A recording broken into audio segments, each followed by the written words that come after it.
Okay, let's take a look at the next Subwaves pane in WaveBasis. We'll begin by running an auto count on this apple chart here. And now that we have a count on our chart, you'll see we have some information here in the next Subwaves pane. So let's zoom in and take a closer look. Just glancing at this next Subwaves pane, I can tell you immediately that we're going to go down in the short term before resuming a larger time frame upward move. So now let me tell you how I'm arriving at that. Firstly, each of these rows in the next Subwaves pane is corresponding to an uncompleted wave on your chart. And these uncompleted waves can also be viewed as trading opportunities. And they're stacked from higher degree to lower degree wave or time frame. So it's really important to realize that these lower degree waves are happening at lower time frames. And so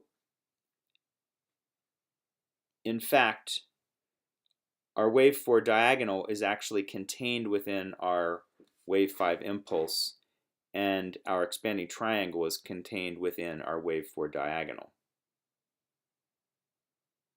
So we'll get into that in greater detail when we're on the chart, but suffice it to say that just by glancing at this table here, I can tell you immediately that the larger degree impulse wave 5 has an incomplete diagonal wave 4 inside of it, and the diagonal wave 4 has an incomplete triangle wave E inside of it. And that's giving us, at a glance, a sense of our market context. So now we'll move across the row, and I'll just unpack the rest of the information we have here in each row. From left to right, you can see that we have color coding to show directional bias: green for bullish, red for bearish. We have the particular wave that you're in. So here we're in a bullish wave 5 of an impulse. That's the wave type.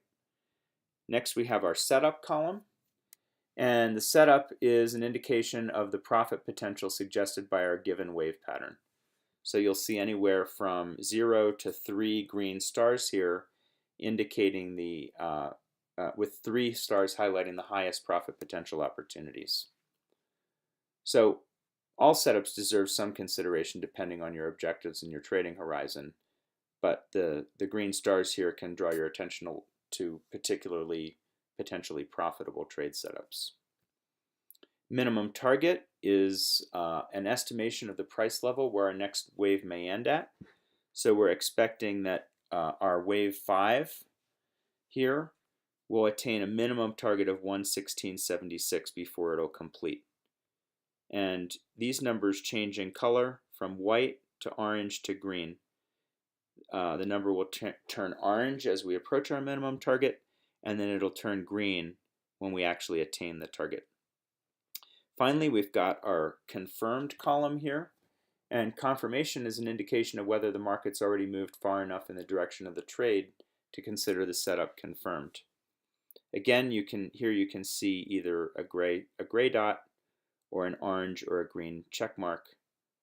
Orange check marks indicate we're approaching the confirmation level, and green check marks indicate that we've crossed through the confirmation level. So now that we've covered all the information contained in the next Subwaves pane, let's look at see how this ties to the chart. Hovering over a row in the next Subwaves pane is going to highlight the corresponding wave on your chart. And it's also going to show you your invalidation level, your confirmation level, and your minimum target for that wave. If I click on it, it will highlight and leave the target on your chart.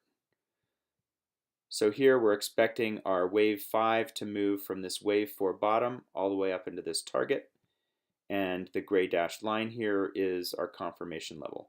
So as we've passed through that, you'll see we have a green check mark in the confirmed column for this 5th wave move up. And you can also hover on the incomplete waves on the chart, and these will light up the corresponding rows on the next Subwaves pane. So now let's zoom in and take a closer look at this idea of how our degrees are contained within one another. Okay.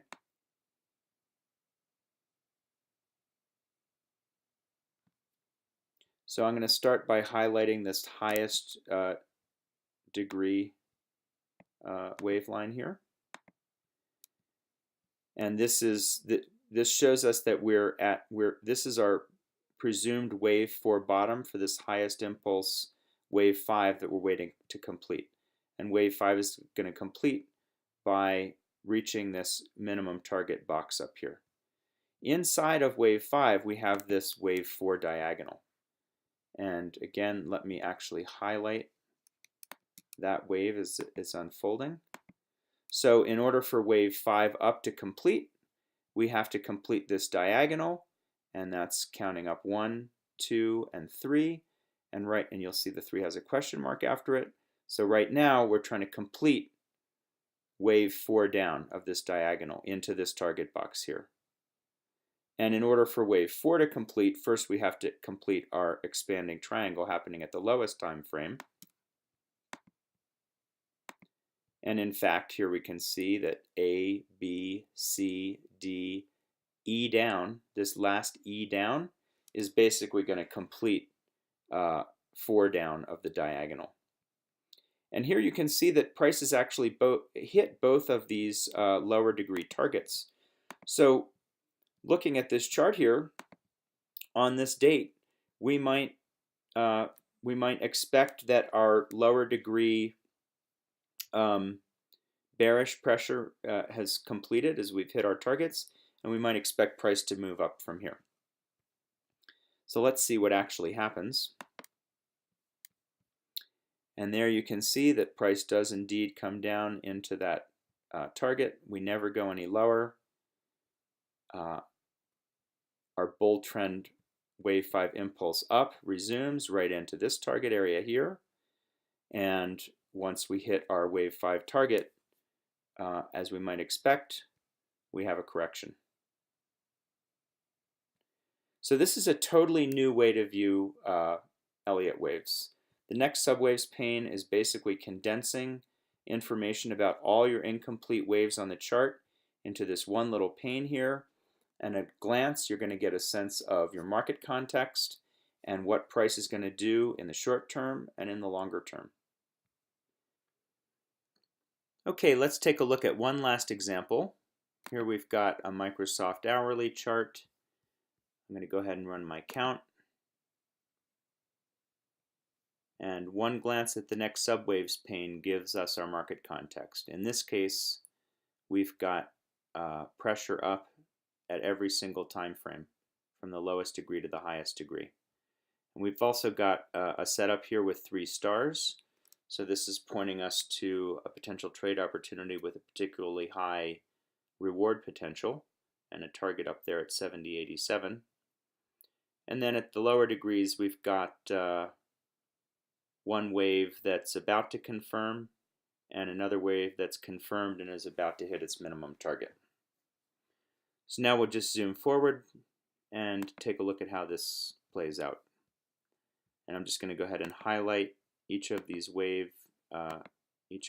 patterns on the chart. So you can see here that price is moving up through our first 2 confirmation levels and attaining our first 2 targets at the lowest 2 degrees here. And then at this degree, we've got our resistance level up here, and price moves up and attains that as well. And with a little bit of patience, we break through this resistance level. And now we're up here, and we're looking for our highest degree wave 3 minimum target of 70.87. Okay, and if you want to see that, we got to scrunch the chart all the way down here and move it this way, and you can see that that final wave 3 target way up there on the chart. All right, so I hope this has been helpful, and I look forward to telling you more about WaveBasis in a future video.